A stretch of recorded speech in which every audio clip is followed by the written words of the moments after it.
جب اللہ نے نبیوں سے عہد لیا ومن کا، اور اے محبوب تجھ سے بھی عہد لیا، اور نوح سے بھی عہد لیا، اور ابراہیم سے بھی عہد لیا. یہ آیا ہے آگے آیتوں کے اندر کہ ہم نے سب سے عہد لیا کہ تم میرے پیغام کا جام اپنے ہاتھ میں لے کے رکھو گے، اور جو پیاسے آئیں گے انسانیوں کے قافلے، انہیں وہ جام بغیر کسی ملاوٹ کے، بغیر اس میں کوئی آمیزش کیے، جیسے میں تمہیں پکڑا رہا ہوں ایسے ان کو دے دو گے. یہ وہ عہد، خلاصہ ہے وہ عہد یہ ہے. اور اس میں دلچسپ بات یہ ہے کہ جو عہد کے لیے جن انبیاء کا جو ذکر ہوا، تو اللہ نے سارے نبیوں کا ذکر ایک ساتھ کر کے پھر جب ناموں کا الگ تعین ذکر فرمایا تو اپنے محبوب صلی اللہ علیہ وسلم کا ذکر سب سے پہلے کیا. من کا، اے پیارے تجھ سے عہد لیا، پھر انبیاء کے نام لیے، ان سے عہد لیا. تو اب یہ ایک سسٹم بن گیا. انبیاء کرام اس کے پیغام کے جام لے لے کے دنیا میں آ گئے. انسانوں کے قافلے، پیاسے قافلے، تڑپتے بلکتے لوگ جن کی فطرتیں مچل رہی ہیں اور انہیں اپنے رب کی ضرورت ہے، خدا کی ضرورت ہے، وہ پہنچتے جا رہے ہیں. جو پہنچ گیا اور جس نے سچی طلب کے ساتھ ہاتھ بڑھا لیا، اللہ کے پیغمبر نے وہ جام اس کے ہاتھ میں رکھ دیا اور یوں بندوں کو خدا سے ملا دیا، اور فطرت اللہ کی معرفت کے ساتھ ہم آہنگ ہو گئی. یہ ہے دین کا وہ سلسلہ. تو یہ ہمارے اندر یہ طلب، یہ تڑپ جو رکھی گئی ہے، یہی فطرت ہے کہ ہمیں خدا کی ضرورت ہے. اس سے انسان کبھی خالی نہیں ہو سکتا. دیکھیے جو ایتھیسٹ ہوتے ہیں، جنہیں ہم ملحد کہتے ہیں، بے دین لوگ، دہریے، یہ آج کی پیداوار. اس سے پہلے کبھی ایتھیسٹ پیدا نہیں ہوئے، ایتھیزم پہلے کبھی پیدا نہیں ہوا. یہ آج کا رویہ ہے، اور یہ انسان نے اپنے اوپر ظلم کیا، اور یہ ری ایکشن ہے. اصل یہ ایتھیزم مشرق میں نہیں پیدا ہوا. مشرق میں بڑے بڑے فلاسفر ہوئے، فلسفی ہوئے، ابو علی سینا ہوا، فارابی ہوا، یعقوب کندی ہوا، ابن الہیثم ہوا، اور بڑے بڑے لوگ، بہت نام ہیں، یہاں تک کہ اسپانیہ تک. تو یہ لوگ، ابن رشد بہت بڑا نام ہے، یورپ میں بہت معروف ہے.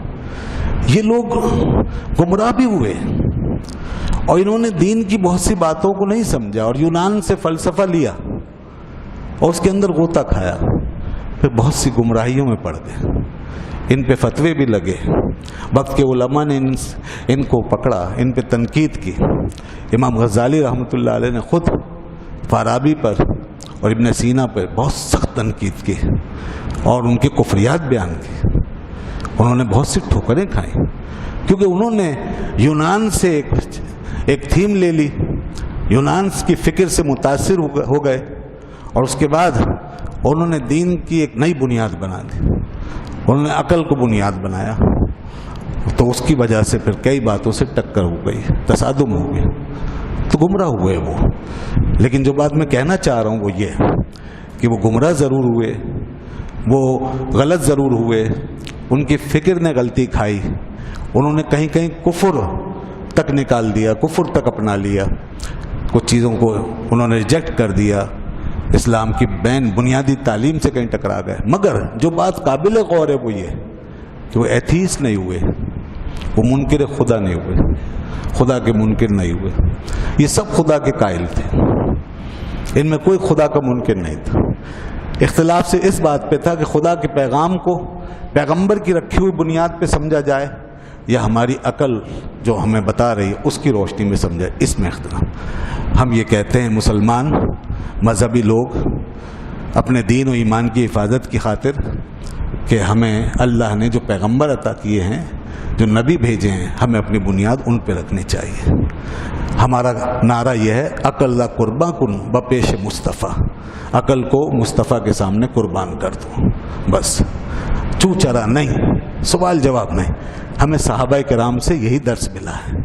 ان سے جب ایسے سوال کیے جاتے تھے، حتیٰ کہ قرآن کی بعض آیتیں اس کی تفسیریں پوچھی جاتی، زمانے کے بدلنے کے ساتھ کچھ چیزیں لگتا تھا کہ بدل جانی چاہیے، تو ان سے پوچھا جاتا اب کیوں ایسا کرتے ہو؟ وہ کہتے خاموش، اللہ کے نبی نے ایسا ہی کیا ہے، بات ختم ہو گئی۔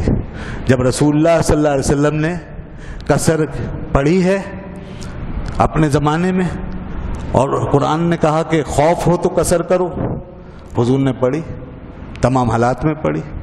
ہم نے پوچھا یا رسول اللہ اب خوف نہیں ہے، اب کیا کریں؟ فرمایا اللہ کی طرف سے نعمت و صدقہ ہے، پڑھے جاؤ۔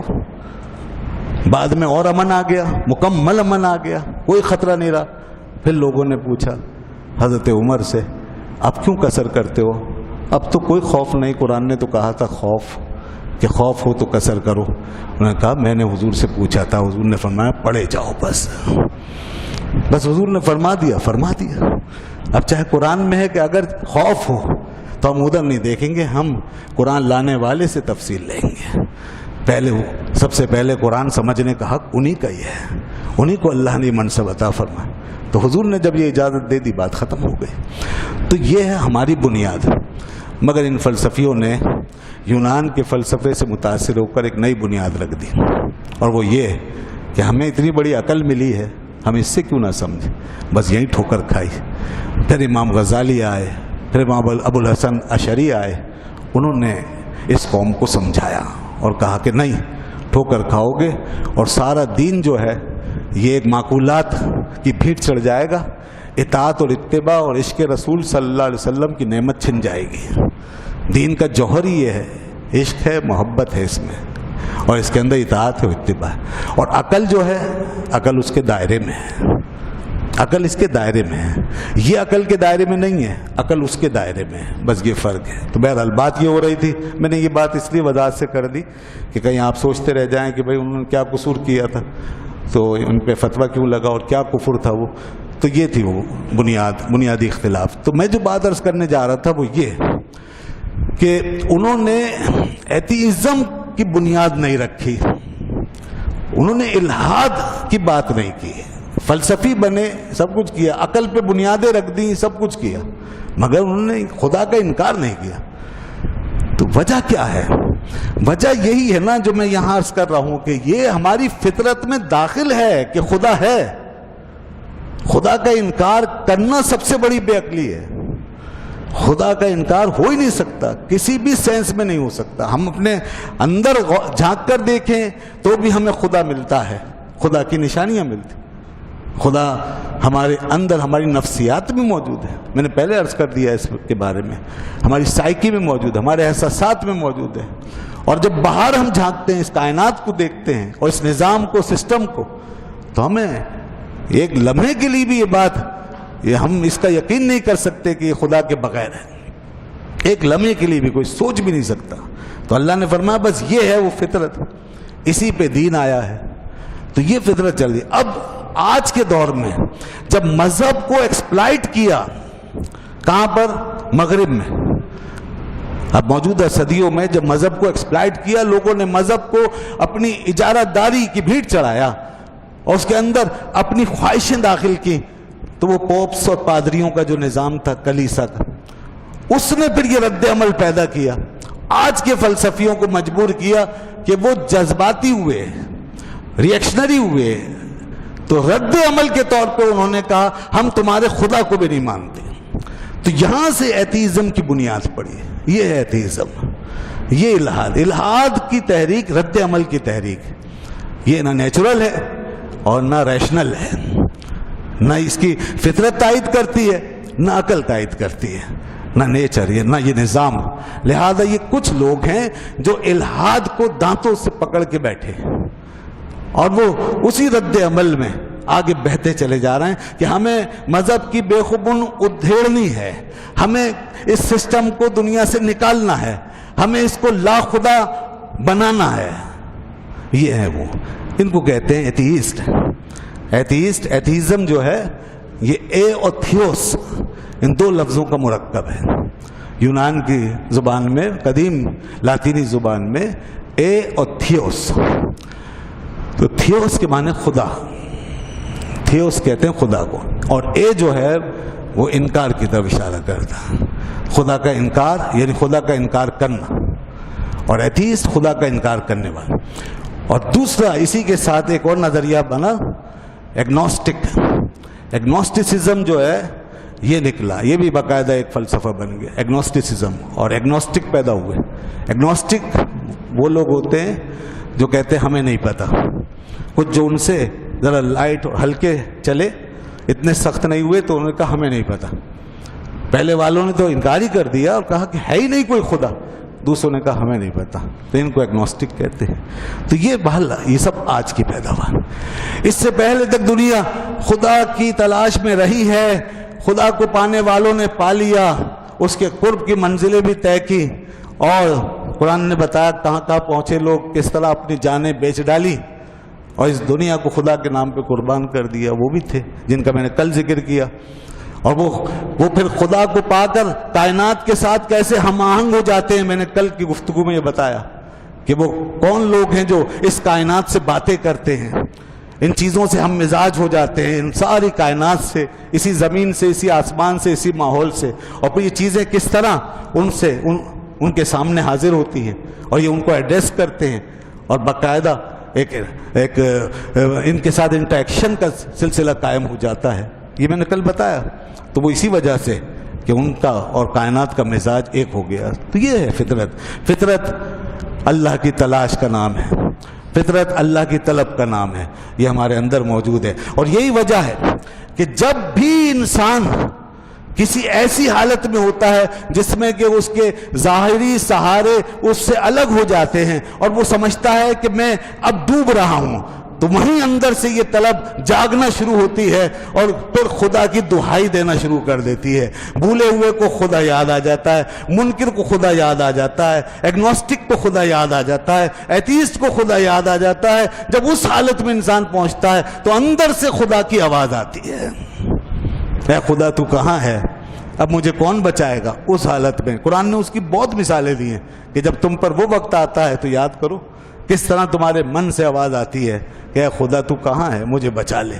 یہ مجھے بچا لے کس کو پکار رہے ہو؟ کوئی آئے بچا لے, کون ہے وہ؟ کوئی مجھے آج مجھے زندگی دے دے, اس مصیبت سے بچا لے, وہ کون؟ وہ خدا ہی تو ہے جس کو تم متعین نہیں کر رہے ہو, اسپیسیفکلی نہیں جان رہے ہو, اس کو تم متعین کر کے نہیں جان رہے ہو, اس کو تم دیکھنا نہیں چاہ رہے ہو اور اس سے تم نے آنکھیں پھیری ہوئی ہیں. تو فرمایا وہ تو تمہارے اندر ہے. کسی نے کہا کسی مثال دے کر تمثیل کے انداز میں کہ خدا کی طلب و تلاش کا سفر کچھ اس طرح دنیا نے کیا. رفتہ رفتہ لوگ خدا کی تلاش میں چلے اور خدا تک کیسے پہنچے. تو ایک مثال دی ہے, تمثیل ذرا سنیے. انسانوں کا ایک قافلہ اسی اندر کی پیاس و طلب میں آگے بڑھا اور خدا کو ڈھونڈنے لگا کہ خدا کو پائیں اور ہم اس کے آگے سربہ سجود ہوں, سجدہ ریز ہوں. تو انہوں نے چلتے چلتے ایک بہت بڑا ریت کا ٹیلا دیکھا, بہت اونچا.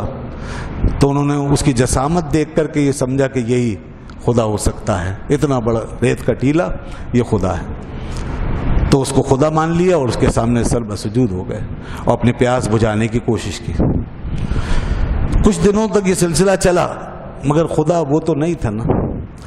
خدا ایک حقیقت ہے اور اس کی صفات ہے, تو لہذا پھر انسانی عقل نے کام دکھایا, اس کے تجربے نے. تو کچھ لوگوں نے ان لوگوں سے مخاطب ہو کر کہا کہ تم جس ریت کے ٹیلے کو پوج رہے ہو یہ خدا کیسے ہو سکتا ہے؟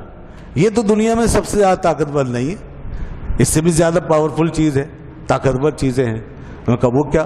میں کہا اس سے زیادہ پاورفل پتھر ہے, سخت پتھر, چٹان. تو اگر یہ خدا ہے تو وہ کیوں نہیں ہے؟ تو لہذا اس کو چھوڑو, اسے خدا مانو. لوگ کہا ہاں یہ بات تو صحیح ہے, جو اس سے زیادہ طاقتور ہے اسے خدا ہونا چاہیے. اب خدا کی کوالٹی کی طرف جا رہے ہیں نا, خدا کیسا ہونا چاہیے, تو پاور کی طرف گئے. بھئی پتھر جو ہے اسے خدا ہونا چاہیے, لہذا پتھروں کی طرف چلے گئے.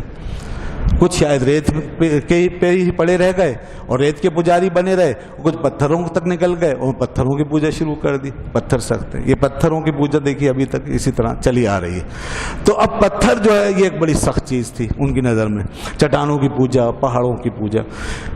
اس کے بعد پھر کچھ لوگوں نے غور کیا تو انہوں نے کہا کہ پتھر تو کوئی آخری چیز نہیں ہے پاور میں, قوت میں, اس سے بھی زیادہ پاور والی چیزیں ہیں, لہذا خدا انہیں ہونا چاہیے. تو لوگوں نے کہا وہ کیا؟ کہا لوہا. لوہا فولاد یہ ہے اس سے زیادہ پاورفل. اس پہ جب لوہا پڑتا ہے تو یہ ٹوٹ جاتا ہے, لہذا لوہے کی پوجا ہونی چاہیے. تو لوہے کی طرف چلے گئے, پھر انہوں نے لوہا جمع کیا, اس کی پوجا کی. پھر کچھ لوگوں کو خیال آیا, انہوں نے کہا لوہے سے بھی زیادہ طاقتور چیزیں دنیا میں موجود ہیں, تو کیوں نہ ہم اس کی پوجا کریں. انہوں نے کہا وہ کیا؟ انہوں نے کہا آگ. آگ جو ہے وہ ایسی چیز ہے کہ لوہا اگر اس میں جائے تو پگھل جاتا ہے, لہذا آگ کی پوجا ہونی چاہیے. اور آگ کے پجاری بھی دنیا میں موجود ہیں, دیکھیں آپ. تو پھر لوگوں نے آگ کی پوجا شروع کر دی. پھر ایک عرصہ گزرا تو پھر کچھ لوگوں کے ذہن میں خیال آیا, انہوں نے سوچا کہ آگ سے بھی تو زیادہ طاقتور چیز ہو سکتی ہے. انہوں نے کہا وہ کیا ہوگی؟ انہوں نے کہا وہ پانی ہے. آگ کے اوپر پانی ڈالتے ہیں تو آگ بجھ جاتی ہے, لہذا پانی کی پوجا ہونی چاہیے. تو وہ پانی کی طرف بڑھ گئے, وہ پانیوں کی پوجا ہونے لگی, سمندروں کی, دریاؤں کی. یہ سلسلہ چلتا رہا. تو کچھ عرصے کے بعد پھر کچھ لوگوں نے سوچا کہ پانی جو ہے اس پر بھی تو کوئی چیز اثر انداز ہوتی ہے. اتنا بڑا یہ پانی سمندر کا, اس میں جو جوار بھاٹا آتا ہے, لہریں اٹھتی ہیں, تو یہ کس وجہ سے؟ تو غور کیا تو یہ چاند کی مخصوص تاریخوں میں یہ سب ہو رہا ہوتا ہے. تو اس کا مطلب یہ چاند کا اثر ہے. تو چاند اس سے زیادہ طاقتور چیز ہے جو سمندر کے اندر جوار بھاٹا پیدا کرتا ہے, مد و جزر پیدا کرتا ہے, اور اس کو جو ہے اوپر نیچے کر دیتا ہے. تو لہذا چاند کی طاقت زیادہ ہے, تو ہمیں چاند کی پوجا کرنی چاہیے. لیجئے جناب, وہ چاند کی پوجا شروع ہو گئی, اور زمین سے اٹھ کے آسمانوں تک پہنچ گئے. اب جب چاند کی پوجا انہوں نے شروع کی اور ایک عرصے تک یہ سلسلہ چلتا رہا, تو پھر کسی نے سوچا, اور کسی کو یہ معلوم تھا کہ چاند جو ہے یہ کوئی طاقت کی آخری حد تو نہیں, اور ساری دنیا میں یہی تو اثر انداز نہیں ہو رہا, اس کے اوپر بھی تو کوئی طاقت ہوگی, اور وہ ہے. اور وہ کیا ہے؟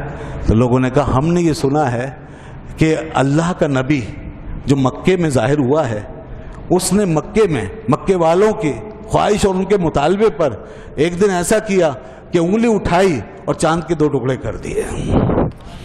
تو دیکھو چاند کے 2 ٹکڑے ہو گئے, ایک شخص نے زمین پہ کھڑے ہو کے چاند کے 2 ٹکڑے کر دیے. تو سب سے زیادہ طاقتور تو وہی ہوا, چاند سے بھی زیادہ طاقتور وہ ہے. تو لہذا ہمیں اس کی طرف چلنا چاہیے. اگر کوئی معبود ہو سکتا ہے تو وہی ہمارا معبود ہوگا, ہم اسی کی پوجا کریں گے, اسی کی عبادت کریں گے, کیونکہ سب سے زیادہ پاورفل تو وہی ہے. لہذا اب انہوں نے مکے کا سفر شروع کر دیا. یہ آ گئے اب مکے میں.